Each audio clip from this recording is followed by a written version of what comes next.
बिस्मिल्लाहिर्रहमानिर्रहीम। अस्सलाम वालेकुम डियर स्टूडेंट्स, मैं हूं आपका chemistry teacher Arsalan Shajil.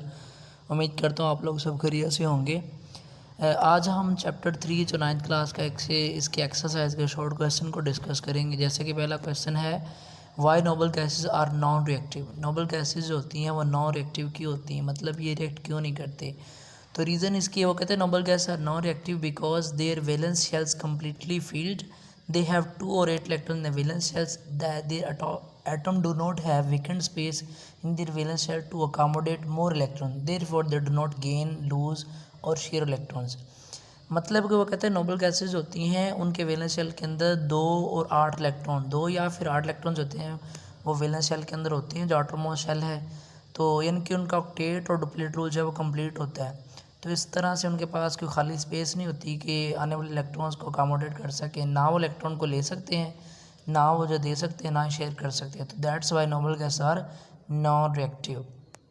Question number 2, why caesium atomic number 55 requires little energy to release its 1 electron present in the outermost shell. वो कहते हैं जो सीजियम होता है एटॉमिक नंबर 55, उसको थोड़ी सी मिकदार के अंदर एनर्जी क्यों ज़रूरत होती है जब उसने एक इलेक्ट्रॉन को लूज़ करना होता है जो उसके आउटरमोस्ट शेल के अंदर है। तो वो कहते हैं caesium requires little energy because it has greater atomic size, more shielding effect due to the presence of more electrons and low ionization energy due to which the hold of inner nucleus on valence electron। तो वो कहता है इसके अंदर इसका atomic number ज़्यादा होने की वजह से एटॉमिक साइज़ भी ज़्यादा है, शील्डिंग इफेक्ट इसमें ज़्यादा है, क्योंकि शील्डिंग इफेक्ट आपने पढ़ा हुआ है कि इनर इलेक्ट्रॉन्स की वजह से होती है। तो इनर इलेक्ट्रॉन ज़्यादा हैं तो इसलिए आयरस एनर्जी बहुत थोड़ी होगी, बहुत थोड़ी सी एनर्जी देंगे तो इलेक्ट्रॉन आप आसानी के साथ इसके वैलेंस शेल से निकाल सकते हैं।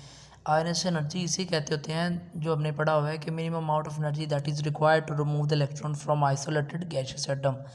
तो जब इसके अंदर इनर इलेक्ट्रॉन ही बहुत ज़्यादा हैं तो थोड़ी सी एनर्जी दोगे तो इलेक्ट्रॉन जो होगा वो आसानी के साथ निकाला जा सकता है।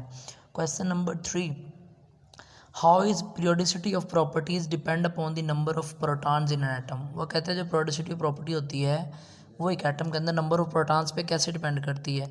The number of protons in an atom represent atomic number of that element which increases regularly by one atom by one from element to another. So arrangement of elements according to increasing atomic number shows periodically in electronic configuration of element that leads to periodicity in their properties। means कि जो आपके पास atomic number होता है वो असल में number of proton ही वो रिप्रेजेंट कर रहे होते हैं। तो जैसे जैसे एक एलिमेंट से दूसरे एलिमेंट की तरफ हम जाते हैं तो रेगुलरली इंक्रीज़ होता है एटॉमिक नंबर में, तो वो periodicity जो होती है वो डिपेंड करती है नंबर ऑफ़ प्रोटॉन्स पे, यानी कि एटॉमिक नंबर पर डिपेंड करेंगी। Question number 4, why shielding effect of electron makes cation formation easy. अब शील्डिंग इफेक्ट किसे कहते हैं पहले तो आप ये समझें। शील्डिंग इफेक्ट होता है जो इनर इलेक्ट्रॉन्स की वजह से रुकावट होती है न्यूक्लियस की, जो होल्ड ऑफ अट्रैक्शन होती है आउटर मोस्ट इलेक्ट्रॉन पे, वो कह सकते हैं कि बीच में रुकावट, उस इफेक्ट को शील्डिंग इफेक्ट कहेंगे। अब अगर शील्डिंग इफेक्ट ज़्यादा है तो आप जो है वो बाहर वाले इलेक्ट्रॉन के ऊपर न्यूक्लियस के जो अट्रैक्शन की फ़ोर्स होगी वो कम होगी। आप थोड़ी सी एनर्जी दे दोगे तो वो इलेक्ट्रॉन वो लूज़ कर देगा और वो कैटायन बन जाएगा। तो वो कहता है the shielding effect of electrons makes the cation formation easy because it reduces the nuclear pull या nuclear charge on the outermost electron and they are less tightly held by the nucleus and can easily be lost.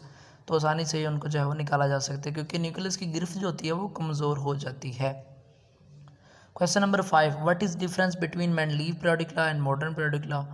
तो Mendeleev periodic law वो कहता है properties of elements are the periodic function of their atomic masses, while modern periodic table में properties of elements are the periodic function of their atomic numbers.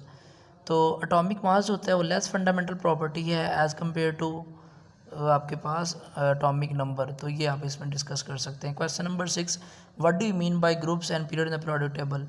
तो जो भी आपके पास periodic table है इसमें हॉरिजॉन्टल लाइंस होती हैं एलिमेंट्स की, उनको पीरियोडिक टेबल के अंदर पीरियड्स बोलते हैं, और जो वर्टिकल कॉलम्स होते हैं पीरियोडिक टेबल में उनको ग्रुप्स बोलते हैं। तो टोटल ग्रुप्स जो होते हैं आपके पास लॉन्ग फॉर्म पीरियोडिक टेबल में 18 ग्रुप्स हैं, जबकि आपके पास 7 जो होते हैं वो पीरियड्स होते हैं। Question number 7, why and how are elements arrange in the fourth period. Fourth period में कैसे एलिमेंट्स को अरेंज किया गया है। तो जैसे आपके पास एलिमेंट्स हैं सोडियम, मैग्नीशियम, ठीक है, aluminium, silicon, phosphorus, sulphur, chlorine और आर्गोन, ये आपके पास अरेंज होते हैं फोर्थ पीरियड के अंदर, बिकॉज दे ऑल, वो कहते हैं they all have 4 electronic shells and are arrange by the increasing atomic number. तो इंक्रीजिंग एटॉमिक नंबर के मुताबिक इनको लेफ्ट राइट जो अरेंज किया गया है।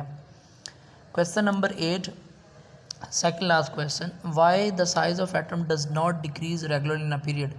वो कहते हैं जो एटम का साइज़ है वो डिक्रीज होता है पीरियड के अंदर, लेकिन रेगुलरली क्यों नहीं होता। तो कहते हैं the size does not decrease regular in a period because irregularity जो उसमें आती है ट्रांजिट मेटल में is due to the involvement of D orbitals, उसमें डी ऑर्बिटल्स इन्वॉल्व होते हैं और इसकी वजह से जो शील्डिंग इफेक्ट होता है वो भी पुअर होता है। तो दैट्स वाई आपके पास जो एटॉमिक साइज़ है वो डिक्रीज़ होता है, लेकिन इरेगुलर मैनर के अंदर। लास्ट क्वेश्चन वो कहता है give the trend of iron energy in the period. तो जो आयरन एनर्जी होती है ये आपके पास वो कहता है increases from left to right in a period and decrease from top to bottom group. उसकी रीज़न ये है कि जैसे जैसे आप पीरियड में मूव करते हैं एटॉमिक साइज़ रिड्यूस होता है और वैलेंस इलेक्ट्रॉन जो होते हैं वो उनके ऊपर कह सकते हैं कि न्यूक्लियस की फोर्स होती है स्ट्रांगली हेल्ड होंगी, न्यूक्लियस उनको स्ट्रॉन्ग इलेक्ट्रोस्टैटिक फोर्स से खींच रहा होगा। तो मतलब आपको पीरियड के अंदर जो है वो इलेक्ट्रॉन को निकालने के लिए, आउटरमोस्ट इलेक्ट्रॉन को निकालने के लिए आपको ज़्यादा एनर्जी चाहिए। तो आप कह सकते हैं कि पीरियड के अंदर आयरन एनर्जी की वैल्यू बढ़ती है।